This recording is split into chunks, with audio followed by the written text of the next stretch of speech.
So I had someone the other day tell me I cannot make butter, I can't make butter, and I promise you can, I promise. So it's one of the first things that I have kind of learned really to make, and it is quite easy and simple. I use my Ninja and my KitchenAid, kind of combination of the two.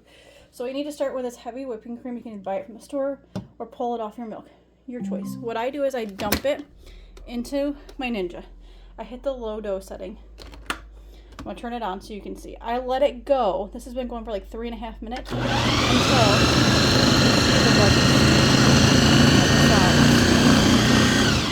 you can see the bubbles in the solid in that. Also, you're gonna notice a sound change, and it's gonna look like there's butter. Now I've become picky, and it's really hard to get all the buttermilk out of this. So I've learned that if I just throw this into my KitchenAid, so I just take this, dump it into my KitchenAid. I just put it on that blend set. Now you're going to want to be careful not to put it on too high because it's going to splatter. You can notice the KitchenAid is collecting all that butter together and spinning out the buttermilk, making sure there isn't a ton of buttermilk. You'll notice the butter in here seems more dense, less buttermilky than the butter that's in here. Same thing. All I did was blend it. So I let this, I'm going to stop it just so I can talk so you don't have to listen over. I let this go for a little bit to keep spinning it out. It's going to form something that looks like this. So what I did is I just took what was in my KitchenAid and I dumped it in a strainer. I put a bucket underneath it and I let the buttermilk fall into the bucket to use later, and then I'm left with this butter.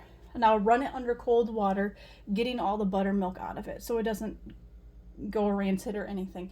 You can freeze butter, you can keep it in your fridge, but you just want to make sure that buttermilk gets out of it. And it forms, once I'm done rinsing, a ball like this. Okay, still pliable. I throw this right on here and I'll form it. And you can see this hasn't been rinsed yet, so there's still buttermilk coming out. That's why you really need to rinse it. I'll form it into a brick. And I just wrap it and I throw it in my freezer or my fridge to use. Quite easy and simple.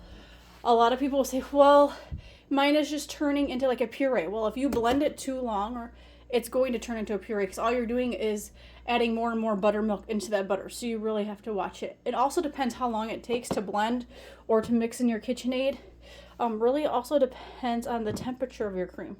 Okay, if you have super cold cream, it turns into butter faster. If you have super warm cream, it takes a little while longer to form into butter.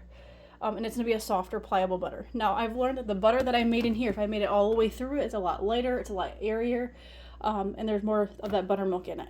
And the butter right here is more solid and firm. Just kind of something that I have learned over making butter. Yeah, use cold water. Don't use hot water. Obviously, you'll melt your butter that you're making.